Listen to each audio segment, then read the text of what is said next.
فأنا ناصح لإخواني بالصدع بالحق تبيض وجوههم. السكوت في مسألة الحزبية يضرها، فاصدع بما تؤمر وأعرض عن المشركين. سلامي على دماج ورجالها والشيخ يحيى ودار العلم يا سعد بانيها. بسم الله الرحمن الرحيم. الحمد لله رب العالمين، والصلاة والسلام على رسوله الأمين وعلى آله وأصحابه أجمعين. أما بعد. Kita lanjutkan pembahasan terkait akhta'us shaimin, di mana pada pertemuan yang lalu kita telah sampai pada kesalahan yang ke-17. Apa itu, Ahmad?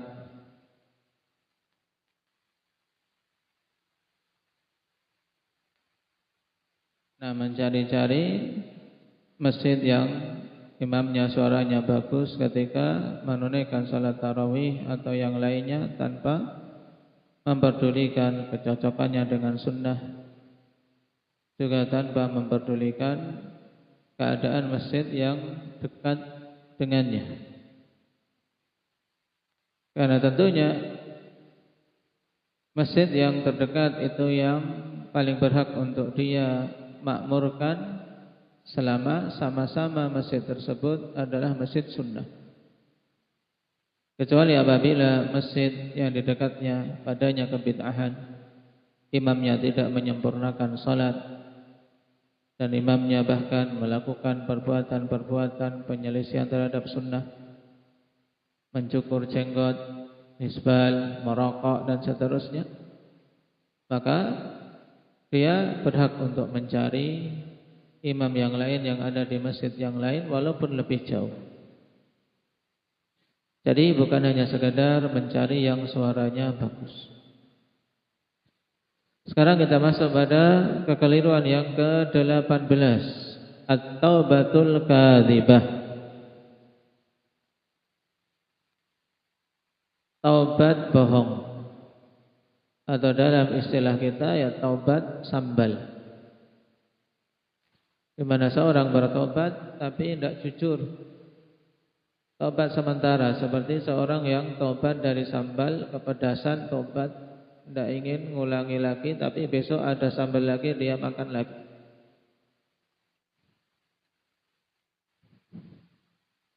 Dan taubat, akhwan, dituntut dari kita semua,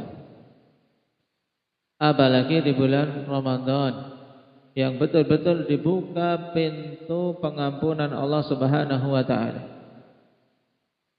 Banyak sekali amalan-amalan di bulan Ramadan yang memang secara jelas dan tegas dalil menunjukkan Allah Subhanahu wa taala jadikan sebagai penghapus dosa. Baik itu puasanya, baik itu salat malamnya, baik itu salat di Lailatul Qadar, dan bahkan di setiap malam Allah Subhanahu wa taala menetapkan utaqa, menetapkan hamba-hamba yang dibebaskan dari api neraka. Enggak sepantasnya untuk jujur dalam taubat. Sebagaimana perintah Rasulullah sallallahu alaihi wasallam, ya ayyuhan nas tubu ilallah. Wahai sekalian manusia, bertobatlah kalian kepada Allah Subhanahu wa taala. Fa inni atubu fil yaumi mi'ata marrah. Sebab sesungguhnya aku bertobat dalam sehari itu 100 kali. Minta ampunan kepada Allah Subhanahu wa taala. Ini Rasulullah sallallahu alaihi wasallam. Di hari-hari beliau dalam sehari meminta ampunan 100 kali kepada Allah Subhanahu wa taala. Apalagi di bulan Ramadan yang merupakan bulan dan kesempatan untuk kita betul-betul mengharap agar bisa selamat dari neraka Allah Subhanahu wa taala. Cuman banyak manusia taubatnya taubat kadzibah, taubat sambal. Saya berhenti merokok di bulan Ramadan, tapi nanti setelah Syawal kembali merokok. berhenti dari perbuatan kemaksiatan di bulan Ramadan, namun setelah selesai Ramadan kembali kepada kemaksiatan-kemaksiatan yang dulu dilakukan. Ini menunjukkan tidak jujurnya taubat. Maka wajib atas kita untuk jujur dalam taubat dengan memenuhi syarat-syarat diterimanya taubat. Mulai dari an-nadam, penyesalan dari melakukan perbuatan itu. Kemudian yang kedua al-iqla' anil maksiyah, mencabut diri dari kemaksiatan tersebut. Kemudian yang ketiga, dan ini yang menunjukkan benar atau dustanya suatu taubat, yaitu al-azmu ala adamil audah, bertekad untuk tidak kembali kepada dosa tersebut selama-lamanya. Dia intinya dalam dirinya ketika tobat ya tidak ada niatan nantilah kalau sudah selesai Ramadan ngerokok lagi, tidak boleh, atau melakukan kemaksiatan yang lainnya. Baik. Kekeliruan yang ke-19, ada usalatit tarawih bil masjidi dunal faraid. Di antara kekeliruan yang banyak kaum muslimin terjatuh di dalamnya berkaitan dengan bulan Ramadan, yaitu menunaikan salat tarawih di masjid tapi tidak salat fardunya. Dan ini banyak sekali. Semangat memang kalau di malam-malam bulan Ramadan semangat untuk hadir mengikuti salat tarawih di masjid. Tapi untuk salat-salat fardu mereka tidak menunaikannya di masjid. Dan bahkan yang lebih banyak adalah para ibu-ibu, para nenek-nenek dibandingkan para lelaki yang sebenarnya kewajiban untuk berjamaah salat 5 waktu secara berjamaah itu kewajiban bagi para lelaki. Rasulullah sallallahu alaihi wasallam telah tegaskan dalam hadis Abi Hurairah dalam Sahih Muslim, ketika Nabi tidak melihat beberapa orang pada sebagian salat. Di suatu salat dari salat-salat fardu, Nabi mengecek melihat ada sebagian yang tidak hadir. Maka Nabi segera mengatakan, laqad hamamtu an amara rajulan yusalli bin nas thumma ukhalifa ila rijalin yatakhallafuna anha. Aku sungguh berkeinginan untuk memerintahkan seorang laki-laki memimpin salat manusia, menjadi imam. Kemudian aku pergi bersama dengan beberapa lelaki mencari orang-orang yang tidak menghadiri salat bersama. Fa'amura bihim fayuharriku alaihim bihuzamil hatabi buyutahum. Kemudian aku perintahkan para laki tersebut untuk membakar rumah-rumah mereka dengan kayu bakar. Walau alima ahaduhum annahu yajidu azman saminan la syahidaha. Seandainya saja salah seorang di antara mereka mengetahui bahwasanya dia akan mendapati azman saminan, yaitu tulang yang gemuk dagingnya, maka tentu dia akan ikut menyaksikan salat berjamaah. Ini juga isyarat bahwasanya kebiasaan orang-orang yang tidak menghadiri salat berjamaah adalah para munafikin. Makanya Nabi katakan, seandainya orang-orang munafikin ini tahu ketika mau salat berjamaah, ketika mengikuti salat berjamaah akan mendapatkan daging yang gemuk, maka tentu dia akan berangkat. Tapi karena perkara salat berjamaah yang didapati adalah pahala yang sifatnya tidak terlihat, tidak bisa diraba, tidak bisa dirasa, tapi hanya keimanan saja yang bisa untuk apa? Untuk mewujudkannya. Iman saja, orang-orang yang beriman saja yang bisa menerima bahwasanya menghadiri salat berjamaah di masjid memiliki pahala 27 kali derajat dibandingkan salat di rumah. Selain bahwasanya salat tersebut adalah wajib bagi laki-laki. Maka hadis ini sangat jelas menunjukkan wajibnya bagi para lelaki untuk menghadiri salat fardu secara berjamaah di masjid, karena Nabi bertekad untuk membakar rumah-rumah orang-orang yang tidak menghadiri jamaah. Dan juga diisyaratkan bahwasanya mereka yang tidak menghadiri jamaah memiliki sifat nifak padanya. Orang-orang yang hanya memikirkan dunia, Pak. Ibadah pikirannya dunia. Kalau ada pembagian bagi orang-orang yang menghadiri masjid, tentu akan bersemangat. Nasallallahu al-afiyata wassalam. Padahal pembagian keutamaan dari Allah Subhanahu wa taala pada salat berjamaah di masjid luar biasa besarnya. Mulai dari langkah-langkah ketika berangkat, kathratul khutha ilal masajid, banyaknya langkah menuju ke masjid, itu termasuk langkah-langkah yang menghapuskan dosa dan mengangkat derajat. Kemudian didoakan oleh para malaikat ketika duduk di masjid, di tempatnya ketika menunggu salat, masuk kategori ribat, dan keutamaan-keutamaan yang lain. Kekeliruan yang ke-20, at-takhfiful mufrid fi salatit tarawih. At-takhfif al-mufrid, yaitu meringankan tapi berlebih-lebihan pada salat tarawih. Bahkan lebih cenderung apa? Bercepat-cepat dalam penunaian salat tarawih sehingga tidak ada tumakninah padanya. Dan ini banyak kita dapati di masjid-masjid yang diimami oleh imam-imam yang tidak memperhatikan sunnah, tapi hanya mengejar yang penting kapan selesai. Bagaimana tidak 23 derajat, 23 rakaat ditunaikan hanya setengah jam. Ada yang kurang. Maka yang seperti ini termasuk kekeliruan.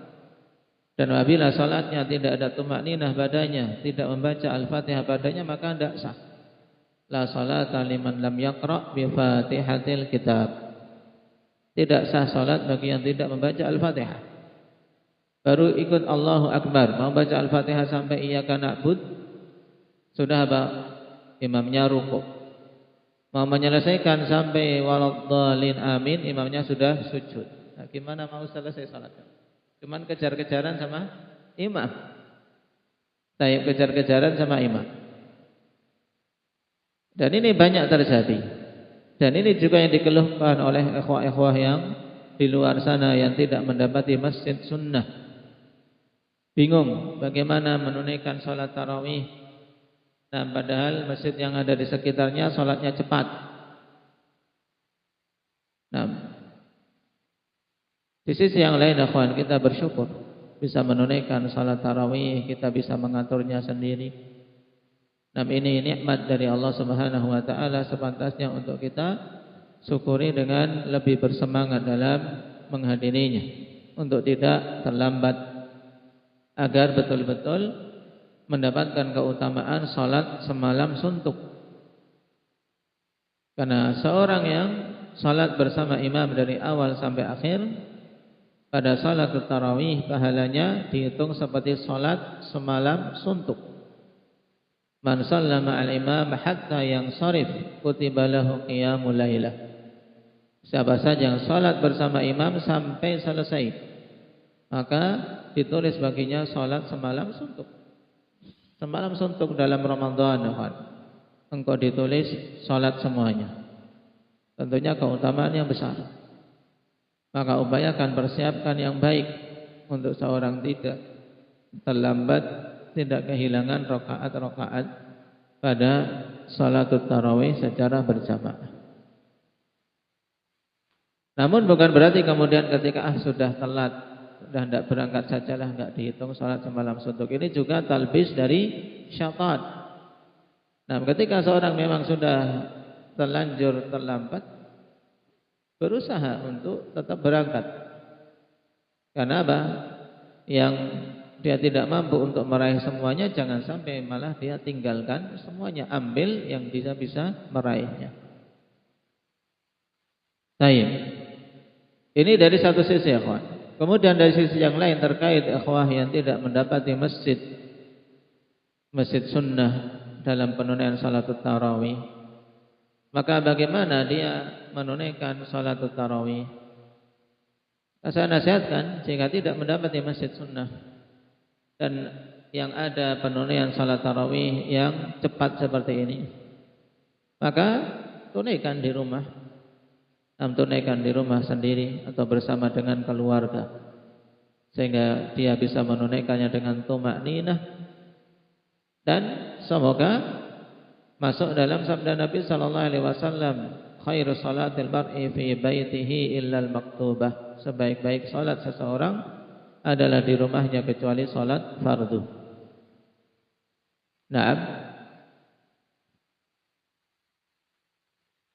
Maka tunaikan di rumah dengan sempurna, dengan tumakninah. Kenapa? Karena kalau dia mengejar yang penting berjamaah di masjid tapi tidak tumakninah, tidak bisa membaca Al-Fatihah, tidak sah. Dia tidak dapat salat, tidak mendapatkan salat. Demikian pula seandainya padanya tumakninah tapi padanya kebid'ahan, dia juga tidak mampu untuk mengingkarinya, maka tentunya lebih utama untuk dia menunaikan di rumah sesuai dengan sunnah. Kenapa? Karena ini salat sunnah. Salat tarawih, salat sunnah. Dan ada peluang untuk menunaikannya di rumah. Bahkan terjadi khilaf di kalangan para ulama, ikhwan. Mana yang lebih utama, untuk di rumah atau berjamaah? Para ulama merajihkan untuk berjamaah, di antaranya Syekhuna Yahya hafizahullah taala, dari sisi syiar dan dari sisi ta'awun. Karena pada penunaian secara berjamaah syiar ahli sunnah, syiar untuk membantu satu sama lain, ikhwan. Sehingga apa? Sehingga bisa tertunaikan qiyamul lail. Seorang kalau sendirian, ikhwan, akan terhinggapi kemalasan. Berjamaah saja terkadang pada beberapa kondisi kalau sudah ngantuk, beratnya bukan main kalau tidak memaksa diri. Apalagi kalau sendirian, ngantuk istirahat dulu, tiba-tiba sudah sampai 3:30 belum dapat 1 rakaat pun. Karena kebanyakan apa? Nanti. Akhirnya tidak dapat sholat. Berbeda ketika secara berjamaah. Nah, dia mau tak mau, karena berjamaah terdorong untuk bersemangat biidznillah tabaraka wa taala. Ini sisi yang menjadikan penunaian qiyamul lail di malam hari bulan Ramadan itu lebih utama secara berjamaah. Namun bagi seseorang yang memang kuat, memiliki semangat untuk menegakkannya dan memiliki hafalan, dan dia sudah terbiasa dengan qiyamul lail, mampu memanjangkan bacaannya ketika salat dan lebih khusyuk, maka utama baginya untuk menunaikannya di rumah. Taib khairu salatil mar'i fi baitihi illa al-maktubah. Ini bagi yang menguatkan sisi untuk menunaikan sendiri. Nah, kalau dalam sisi keutamaan saja terjadi khilaf, apalagi kalau apa? Pada penunaian secara berjamaahnya tercampuri bid'ah. Adanya kebid'ahan, adanya apa? Komando Bilal. Nah, setiap 2 rakaat ada yang namanya Bilal. Ini bid'ah, tidak ada dalam penunaian salat tarawih. Nah, sallu salat tarawih rakaatain rahimakumullah atau apa. Kadang setiap salat pertama entah disebut Abu Bakar, salat kedua disebut Umar, salat yang ketiga Utsman, yang keempat Ali, entah apa itu hubungannya. Taib, namanya Bilal orangnya. Tempat di Aceh ada enggak Zikri? Ada kayak gitu. Nah, namanya Bilal atau namanya lain? Dijuluki Bilal. Nah, yang seperti ini masuk kategori bid'ah.